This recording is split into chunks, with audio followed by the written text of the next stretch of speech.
নবীকে দেখলে পেটের ক্ষুধা থাকে না। এত বরকতি নবী আমার, সেই রসুলকে 13 বছর দেখেও কালেমা পড়ে না, নিকৃষ্ট এই বেঈমান কে? আর অন্যদিকে 27 বছরের একটা যুবক তরবারি নিয়ে দৌড়ায়, নবীকে জবাই করে ফেলবে। কয় বছরের? নবীরে দেখেই তরবারি ফালায়, কয় নবী মাফ করে দেন, কালেমা পড়ে দেন। এর নাম কফার। তো নবী বললেন সব উম্মত জান্নাতে যাবে, যারা আমাকে মানে না তারা যাবে না। সাহাবায়ে কেরাম বললেন ইয়া রাসূলুল্লাহ, আপনাকে কারা মানে না, অস্বীকার করে, তারা কারা? রহমতের নবী বললেন আমার অনুসরণ যিনি করবে তারা জান্নাতে যাবে, যারা বিরোধিতা করবে তারা জান্নাত পাবে না, জাহান্নামে যাবে। এখান থেকে আমরা কি শিক্ষা পেলাম এইটা বুঝাইতে গিয়ে দূর আসলাম যে অশুনা না, কিছু নিতে হবে। গুনাহ নিয়ে ঢুকছি, গুনাহ মুক্ত হয়ে বের হব, এই নিয়ত নিয়া কয়দিন আর বাহাদুরি করবেন? যারা দুনিয়া দুনিয়া দুনিয়া দুনিয়া জিকির করে, কই যারা দুনিয়া চায়, এরা দুই চায়, দুই দুনিয়ার পিছনে যারা আখেরাত বাদ দিয়ে দৌড়ায়, কয় জিনিস চায়? একটা চায় সম্মান, আর একটা চায় শান্তির জীবন। কিন্তু দেখেন তো প্রত্যেকটা দুনিয়াদারের সম্মানও নাই, শান্তির জীবনও। মাইয়ার জ্বালা, পোলার জ্বালা, বউয়ের জ্বালা, বাইরের জ্বালা, ভেতরের জ্বালা, মামলা, উপর ঝামেলা, হামলা, এই ঝামেলা। এরপরে বিল্ডিং উঠাইছে, লাভ কি? ঘুমাইতে পারে না, এখন বিল্ডিং থুয়ে জঙ্গলে ঘুমা। একবার ফুলের মালা, ফাইনালে জুতার মালা। এই সম্মান দিয়ে কি লাভ হবে? আমি কি বানায় বলতেছি? এর চেয়ে তো খেরের ঘর ভালো। হ্যাঁ, মনে রাখবেন, শিক্ষা নেন। টাকা দিয়ে সম্মান কিনলে প্রথমে ফুলের মালা, ফাইনালে কি? যারা দুনিয়া দুনিয়া করো, কত উপরে উঠছো বলো তো? আর আমরা যারা আখেরাত আখেরাত করি, আমরা কত নিচে নামছি বলো তো? আল্লাহ হেদায়েত দান করুন। মান কানা ইউরিদুল আজিলাতা আজ্জালনা লাহু ফিহা মা নাশাউ লিমান নুরিদ সুম্মা জাআলনা লাহু জাহান্নাম ইয়াসলাহা মাযমুমান মাদহুরা। যে দুনিয়া চায় আল্লাহ তাকে দ্রুত দুনিয়া দিয়ে দেয়, কিন্তু পরিণাম ফলে তার জন্য জাহান্নাম। আল্লাহর নবী বলেন যারা আমার বিরোধিতা করবে তারা জাহান্নামে যাবে। এখান থেকে আমরা দুইটা সবক নিয়ে নেই। এ দুনিয়ায় যারা নবীর আদর্শ মানে না তারা দুই দলে ভাগ হয়ে আছে। এক দল, বাংলায় অর্থ বলবো তারা বিদ্রোহী, আর এক দল হলো আগ্রহী। এক দল দরদি, আর এক দল বিরোধী। যারা নবী মানে না এরা কয় দল? এক দল আগ্রহী, আর এক দল ধরে নেন। আমি বুঝাবার জন্য বলছি। এখানে আমি ডান দিক থেকে একটা যুবকেরা জিজ্ঞাসা করলাম, এই যুবক, নবীর আদর্শের দাড়ি রাখো না কেন, নামাজ পড়ো না কেন? যুবক কি বলে? হাফিজ ভাই, নামাজ দরকার, দাড়ি দরকার, পারি না, চেষ্টা করতেছি, দোয়া করবেন। কি বুঝলেন? বিদ্রোহী না আগ্রহী? অন্যদিকে আমি যদি বাম দিকের এক যুবকের জিজ্ঞাসা করি, বাবা নামাজ পড়ো না কেন, দাড়ি রাখো না কেন? আমার কথা শেষ না হতেই জবাব দেয়, না রাখলে অসুবিধা কি? এরকম বেয়াদব নাই? এ কি আগ্রহী না বিদ্রোহী? রহমতের নবীর আদর্শ মানার ক্ষেত্রে বিদ্রোহীর আর এক নাম হলো বেঈমান। খুব বুঝেন, কিন্তু আরো বুঝেন। একটা ছেলে দাড়ি রাখে না, তাকে গালি দেওয়া যাবে না। আগে বুঝতে হবে ওই যুবকটা কি আগ্রহী না বিদ্রোহী। একজনে নামাজ আদায় করে না, তাকে গালি দেয়া যাবে না। আগে বুঝতে হবে লোকটা কি আগ্রহী না বিদ্রোহী। আগ্রহী বান্দা মুমিন, বিদ্রোহী বান্দা বেঈমান। আর স্পষ্ট করে বললাম, যারা নবীর আদর্শে দাড়ি রাখে না তাকে গালি দেওয়া যাবে না, আর একজনের দাড়ি পছন্দ করে না তাকে ছাড় দেওয়া যাবে না। ব্যবধান আছে না নেই? একজনে নামাজ পড়ে না তাকে গালি দেয়া যাবে না, আর একজনে নামাজকে পছন্দ করে না তাকে ছাড় দেয়া যাবে না। সুযোগ পেলেই জুতার বাড়ি দিতে হবে। ব্যবধানটা বুঝছেননি? তাহলে একজনে নামাজ পড়ে না তারে গালি দেওয়া যাবে? আগে বুঝতে হবে সে আগ্রহী না বিদ্রোহী। আগ্রহীর নাম মুমিন, বিদ্রোহীর নাম বেঈমান। কত বড় আল্লাহর দুশমন যে নামাজ তো পড়েই না, দোয়া চাইবে, ভাই দোয়া কইরেন চেষ্টা করব, উল্টা ধাক্কা দেয়, না পড়লে অসুবিধা কি? কত বড় নিকৃষ্ট বেয়াদব চিন্তা করতে পারেন? আল্লাহ হেদায়াত দান করে। এবার আসেন, হাদিস নিয়ে কিছু কথা বললাম, এবার সূরাটা নিয়ে আলোচনা করি। ওয়াল আসরি ইন্নাল ইনসানা লাফি খুসর। সাউন্ডটা আর সুন্দর হয় না? এখানে মিক্সার মেশিন নাই তো এরকম কেন? রিভার্ব দিতে পারেন না? ইকো যেন না হয়। মানুষের বডির জন্য রুহু আসল, রুহু নাই, এই বডির কোনো কি নাই। আমাদের বয়ানের এই লাইটও দরকার নাই, প্যান্ডেলও দরকার নাই। আমাদের মূল বয়ানের রুহ বাহ্যিক দৃষ্টিতে হলো সাউন্ড, আর বাকি গায়েবী যেটা সেটা আল্লাহর রহমত। বুঝেন না কথা? এজন্য বারবার বলে, আপনাদের তো হয়তো একদিন দুই দিন, আমাদের তো প্রতি রাত চিল্লেই তো হয়। টাইম মতো ঘুম না থাকলে, খানা না থাকলে, এবার এতগুলো মানুষকে আবার বয়ান করে শোনানো, আর জার্নি তো কি কষ্ট। এরপরেও চলতেছে চলতেছে, আল্লাহ যতক্ষণ চালাবেন চলবে। এই জন্য একটু বেশি এটার দিকে খেয়াল রাখা উচিত। রাখি বলি, আপনারা হয়তো অনেকে অনেক কিছু ভাবেন, বেয়াদবি মাফ করে দিয়েন। ওয়াল আসরি ইন্নাল ইনসানা লাফি খুসর। সূরাটা সকলের পরিচিত একটি সূরা। পর্দার আড়ালের মা বোনেরা এই সূরাটা কোরআন শরীফ পড়তে না জানলেও শুনতে শুনতে মুখস্থ হয়ে গেছে। সূরাটা ছোট কিন্তু পাওয়ার অনেক বড়। চার মাযহাবের চার ইমামের এক ইমাম হলেন ইমাম শাফিঈ রাহমাতুল্লাহ আলাইহি। তিনি বলেন, আমার আল্লাহ কোরআনে হাকিমের মধ্যে অনেকগুলো আয়াত নাজিল করেছেন। আম্মা জান আয়েশা রাদিয়াল্লাহু আনহার প্রসিদ্ধ বর্ণনা মতে কোরআনের আয়াত সংখ্যা হলো ৬৬৬৬। ইমাম শাফিঈ রাহমাতুল্লাহি আলাইহি বলেন, আল্লাহ পাক শুধুমাত্র ওয়াল আসরি সূরাটাই যদি দিতেন, আর অন্য কোন আয়াত যদি আল্লাহ অবতীর্ণ নাও করতেন, আর দুনিয়ার সব মানুষ যদি ওয়াল আসরে সূরাটার উপরে জীবন চালাইতো, বিনা হিসাবে জান্নাত পেয়ে যাইত। এবার বুঝেন সূরাটার পাওয়ার কত। সূরাটার শুরুতে রব্বে কারীম কসম করেছেন ওয়াল আসর, আসরের শফাত। ইন্নাল ইনসানা লাফি খুসর। আল্লাহ তাআলা সূরাটার শুরুতে আসরের শফাত করলেন। এই রকম এখানে না, অনেক জায়গায় আমার আল্লাহ শপথ করে করে সূরা নাজিল করেছেন। ওয়াস সামাঈ যাতিল বুরুজ ওয়াল ইয়াউমিল মাউউদ ওয়া শাহিদিন ওয়া মাশহুদ ওয়াশ শামসি ওয়া দুহাহা ওয়াল কমারি ইযা তালাহা ওয়ান নাহারি ইযা জাল্লাহা ওয়াল লাইলি ইযা ইয়াগশাহা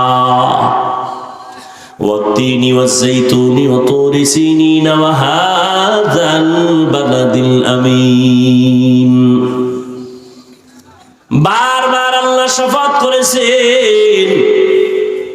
আমরাও একে অন্যের সাথে কথা এক সময় এক পর্যায়ে মাঝে মাঝে কসম করি না? একজনের আমি একটা কথা বললাম, সে বলে কথাটা এমন না, আমি বললাম এমনই, কয় মানি না। আমি বললাম কসম মেনে নে, কসম খেয়ে বলছি, কয় হ্যাঁ এখন মানি। তাহলে আমরা যে কসম খাই, আমাদের কসমের কারণ হলো সন্দেহ দূর করা। ও রাজৈরের মুসলমান ও যুবক, জবান খুলে একটু জবাব দেও, আল্লাহর কোরআন সত্য নাকি মিথ্যা? দুনিয়ার সব মানুষ যদি আল্লাহর কোরআন মানে তাহলে সত্য, না না মানলেও সত্য। এই কালামে জিন্দা কোরআনে হাকিম, হিকমতে উলা ইয়াজালসতু কাদিম। এই জায়গাটা খালি কেন? সামনে এত জায়গা খালি কা? এই যদি ওদিক থেকে বরকত আয় তাহলে মাঝখানে আটকে যাইবে, আমরা পাবো না।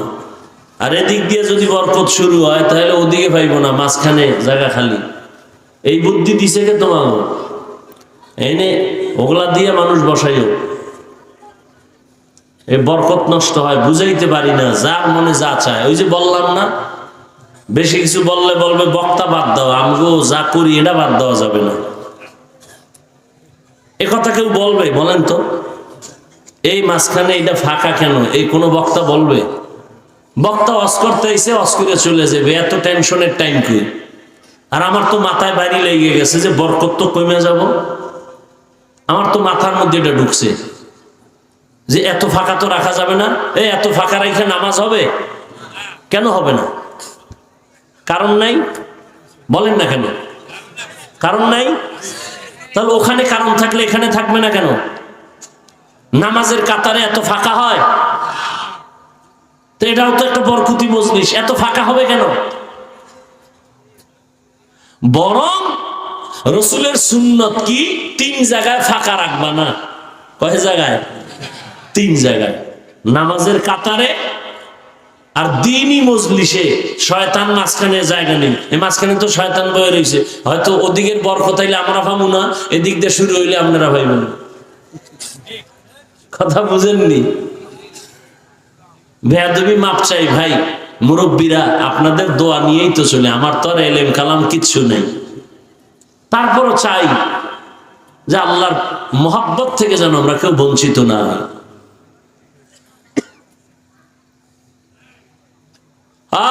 আল্লাহ সবাইকে সহি বুঝ দান করেন।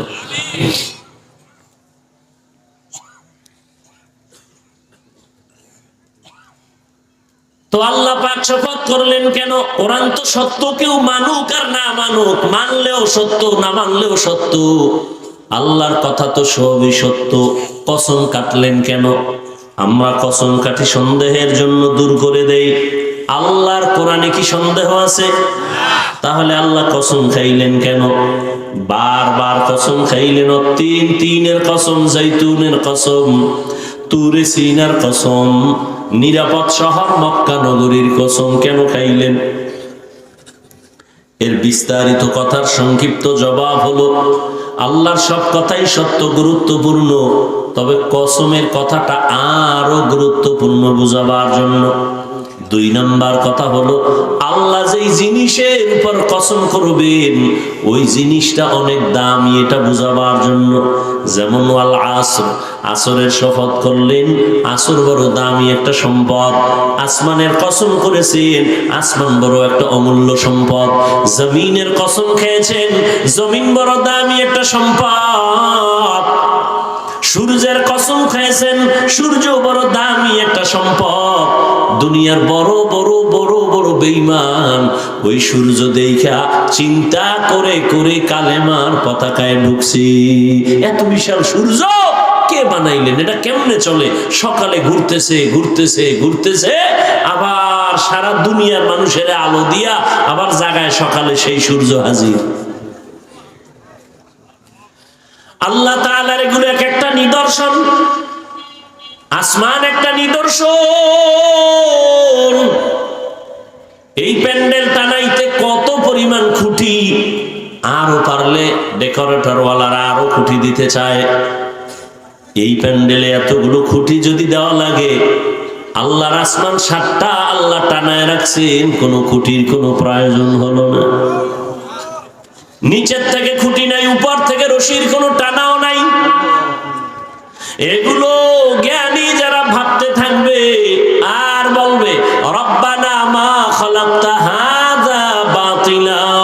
সুবহানাকা ফাকিনা আযাবান নার। আল্লাহ তুমি অনর্থক কিছু বানাও নাই। আসরের শপথ করে আল্লাহ বুঝাইলেন আসর বড় দামি, এটাকে তুমি যদি দাম দাও তো তোমারও দাম বেড়ে যাবে। এরপরের কথাগুলো আরো গুরুত্বপূর্ণ। আল্লাহ বলেন ইন্নাল ইনসানা লাফি খুসর। কসম খাইয়া কথাটার গুরুত্ব বাড়াইলেন, আবার ইন্না নিশ্চয়ই তাকিদ দিলেন। সব দুনিয়ার মানুষ অবশ্যই জাহান্নামী। দেখেন তো, একদিকে কসম খাইলেন, আবার তাকিদ দিলেন দুইটা। ইন্না এক তাকিদ, লাফি লাম তাকিদ। বারবার তাকিদ দিয়া বললেন দুনিয়ার সব মানুষগুলো জাহান্নামী, একজন মানুষও বাদ নাই। আল ইনসানের আলিফ লাম ইস্তেগরাকি, সব মানুষ। বাংলাদেশের প্রতিটি মানুষ জাহান্নামী, আমেরিকার মানুষ জাহান্নামী, লন্ডন লেবাননের মানুষ জাহান্নামী। এক কথায় জমিনের একটা মানুষও জাহান্নামী না বলার কোনো উপায় নাই। এই আয়াত তার দলিল, সব মানুষ জাহান্নামী। তুমি এটারে হালকা মনে করবা, শপথের সিল লাগাই দিছে। ওয়াল আসর, শপথ, কোনো সন্দেহ করা যাবে না। এরপরে আবার ইন্না নিশ্চয়ই, আরো মজবুত, লাফি খুসর, অবশ্যই জাহান্নামী। এতগুলো কথা এত তাকিদ দিয়া শোনার পরে কি মনে হয় আল্লাহর কথা মিথ্যা? সব মানুষ জাহান্নামী কসম খেয়ে কইছেন, তাকিদ দিয়ে কইছেন, সন্দেহ করা যাবে? তাহলে এবার আর নামাজ রোজা কইরা লাভ কি? আল্লাহ শপথ কইরেই যদি বলে সব মানুষ জাহান্নামী, তাহলে আর ইবাদত করে লাভ কি? কথা কি শেষ? আল্লাহ কয় যতই তাকিদ দিছি, কিন্তু নামের ব্রেক লাগায় দিছি। ইল্লা, কিন্তু সব মানুষগুলো জাহান্নামে যাবে, কিন্তু 4 গুণওয়ালারা জাহান্নামে যাবে না। কয় গুণ? ইল্লাল্লাযীনা আমানু ওয়া আমিলুস সালিহাত ওয়া তাওয়াসাউ বিল হাক্কি ওয়া তাওয়াসাউ বিস সাবর। 1 নাম্বার গুণের নাম ঈমান, দ্বিতীয় গুণের নাম নেক আমল। প্রথম গুণের নাম কি? ঈমান। দ্বিতীয় গুণের নাম কি? ভালো করে খেয়াল করেন। আল আসরে সূরাটা সবার প্রিয় একটা মুখস্থ সূরা। ছোট্ট সূরার মধ্যে পুরা জিন্দেগি ঢুকানো। টের পাইবেন কে জান্নাতের পথে আছেন, কে জাহান্নামের পথে আছেন। এই সূরা আপনাকে বলে দিবে। সব মানুষ জাহান্নামে যাবে, 4 গুণওয়ালারা জান্নাতে যাবে। 4 গুণের মধ্যে প্রথম 2টা গুণ ঈমান আর নেক আমল। এটা আল্লাহর হক। কার হক? আল্লাহর হক। আর ও যে 2টা গুণ আছে, ওই 2 গুণ হলো বান্দার হক। সেটা কি? ঈমান ও আমলের দাওয়াত অন্যকে দাও, আর যারা ঈমান আমলের বিরোধিতা করে তাদের বাধা দেও, ধৈর্য ধারণ করো।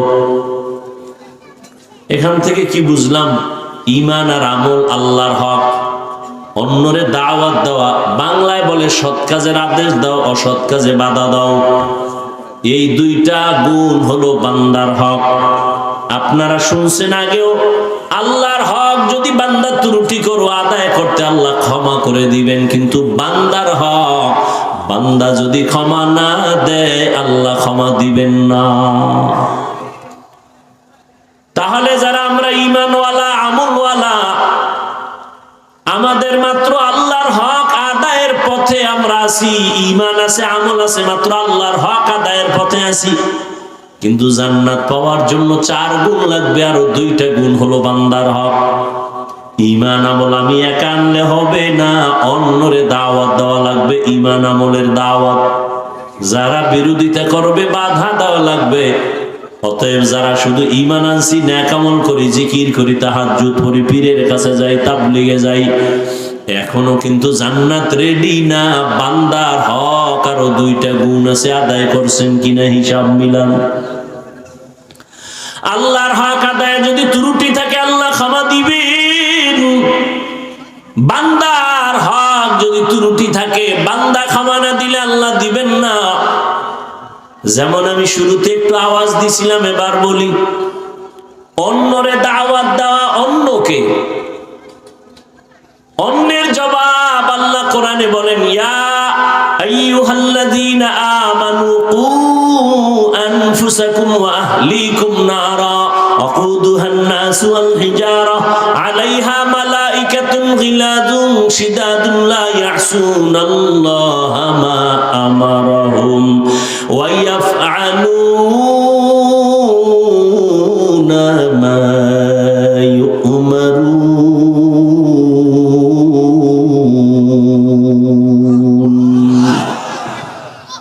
আল্লাহ বলেন, ও মুমিন, জাহান্নাম থেকে নিজেকে বাঁচাও, তোমার আহালকে বাঁচাও।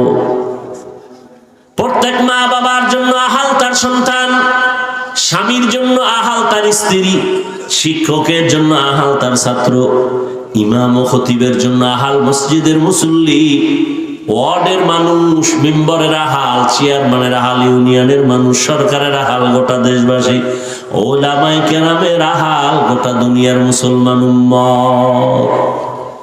মা বাবা জাহান্নাম থেকে নিজেকে বাঁচাবেন, তারপরের দায়িত্ব আপনার সন্তানের বাঁচাবেন।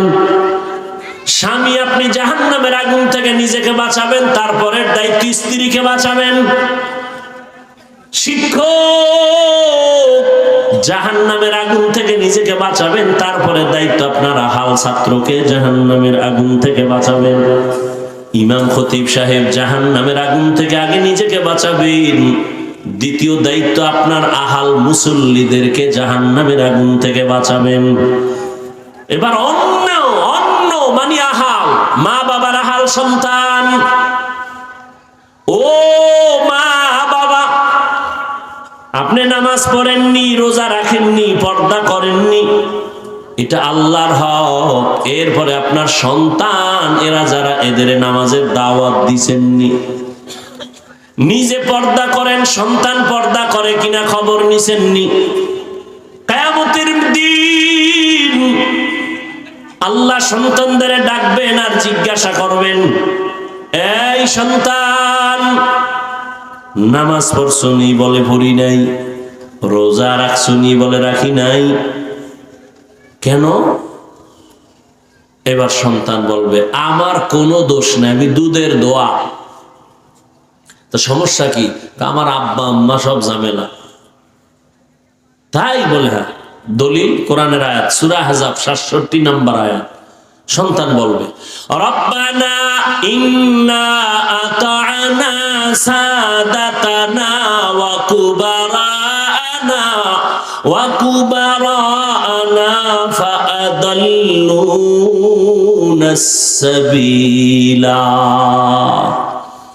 ও আল্লাহ, আমি বেনামাজি হই নাই, আমার মা বাবা আমারে বেনামাজি বানাইছে। রমজানে আমার আম্মা মাঝে মাঝে বলতো, সাহারি খাইয়া রোজা রাখ। আব্বাজান কইছে, খবরদার, চেহারা নষ্ট হয়ে যাবে। এরম বাপ নাই? রোজা রাখলে কি নষ্ট হবে? ওই আব্বাজানের জিজ্ঞাসা করতে মনে চায়, এই বাপ নামের কলঙ্ক, রোজা রাখলে চেহারা নষ্ট হবে? এবার তাকায় দেখো, মোবাইল চালাইয়া সারা রাত রুমের মধ্যে গুনাহ কইরা কইরা চেহারা ভাঙছে। এটা ঠিক কর। সারাটা রাত তোমার সন্তান দরওয়াজা জানালা বন্ধ করে মোবাইলের দিকে তাকাইয়া তাকাইয়া কবিরা গুনাহ, কবিরা গুনাহ, কবিরা গুনাহ দেখে দেখে চেহারার মধ্যে নূর নাই, চেহারাটা নষ্ট। তোমার এই সন্তানের চেহারাটা ভালো বানাইবা কেমনে? বিয়ার আগেই চেহারাটা নষ্ট হয়ে গেল, যৌবনও শেষ, জীবনও শেষ। বাবায় বাধা দিল, সন্তান মানবে না। কারণ যেই সময় বাধা দেওয়ার নিয়ম ছিল সেই সময় মা বাবায় আদর দিছে, আরো করো, সময় মতো বাধা দেয় না। দুনিয়াটা উল্টে গেছে কেমনে জানেননি? প্রত্যেক সন্তান মা বাবারে ভয় করবে, আর এখন উল্টা মা বাবা সন্তানেরে ভয় করে, কখন পিডায়। প্রত্যেক ছাত্র শিক্ষকের ভয় করবে, কিন্তু এখন শিক্ষক ছাত্রকে ভয় করে, কখন বেদবি করে ফেলে। লিকুল্লি শাইইন জিনাতুন ফিল ওয়ারা ওয়া জিনাতুল মারই তামামুল আদাবি। আজ খোদা খাহি মে তৌফিকে আদব বেআদব মাহরুম গাশত আজ ফজলে রা। ও পর্দার আড়ালের আম্মা জানেরা, ও আমার বৃদ্ধ বাবাজি, কিয়ামতের দিন সন্তান মা বাবার বিরুদ্ধে আল্লাহর আদালতে আরজি পেশ করবে, হে আল্লাহ, আমার মা বাবা নামাজের তালিম আমারে দেয় নাই, রোজার কথা বলে নাই, ওয়াজ মাহফিলে মাঝে মাঝে বাবায় যাইতো, আমারে দাওয়াত দেয় নাই, আমার আব্বাজান জুমার নামাজে যাইতো, কখনো জুমার নামাজে আমারে ডাকে নাই। এবার আল্লাহ কইব, ঠিক আছে সব মাইনে নিলাম, তুই বাবার কারণে পড়ো নাই, আচ্ছা তোরে না আমি একটা বিবেক দিছিলাম ভালো মন্দ যাচাই করার, কাহা দিছিলেন? দেখো না কত সন্তান মা বাবা চায় না নামাজ পড়ুক, এরপরও মা বাবার কথা ডেঙ্গিয়ে গিয়ে নামাজ পড়ে নাই। তুই বললি না কেন, ভালোটা গ্রহণ করলি না কেন? সন্তান বলবে, আল্লাহ এটা আমার বিবেকের সাথে অন্যায় করে ফেলেছি। কথা হলো আমার তো এটা ইনসাফের আদালত, আজকে বিবেকের বিচার হবে। দাঁড়া, ইন্নাস সামআ ওয়াল বাসারা ওয়াল ফুআদ কুল্লু উলাইকা কানা আনহু মাসউলা। চোখের বিচার হবে, কানের বিচার হবে, দেমাগের বিচার হবে, বিবেকের বিচার হবে। আল্লাহ যখন এই কথাই বলবেন, সন্তান বলবে আমার একটা দাবি আছে। কি আছে? আল্লাহ যেই মা বাবার কারণে দাড়ি রাখতে পারি নাই, মা বাবার বয়ানের অভাবে নামাজি হতে পারি নাই, ও আল্লাহ আমার দাবি হইল, আমারে যদি তুমি ফিডা একটা দেও, আমার মা বাবারে দুইটা দেওয়া লাগবে। আমারে যদি শাস্তি যা দেও, আমার মা বাবারে ডবল শাস্তি দেওয়া লাগবে। কোরআনের আয়াত, রব্বানা আতিহিম যিফাইনি মিনাল আযাব ওয়ালআনহুম লা'নান কাবীরা। সূরা আহজাব 67 নম্বর আয়াত। মোবাইলে কোরআন শরীফ বাংলাটা ডাউনলোড কইরা সূরা আহজাবের 67 নম্বর আয়াতে সার্চ দিয়া ব্যাখ্যা দেখবেন। কোরআন কিনার মতো তো আপনার কাছে টাকা নাই, জুতা কিনার টাকা আছে, অন্য অন্য সব কিনার টাকা আছে, মাওলার কোরআন কিনে যে ঘরে রাখবেন, দেখবেন ওই কপাল নাই। ওই যে বললাম কপাল যদি পুড়ে যায়, তা আমি কেন, রসুলের বয়ানও কপালে কালেমা আসে না।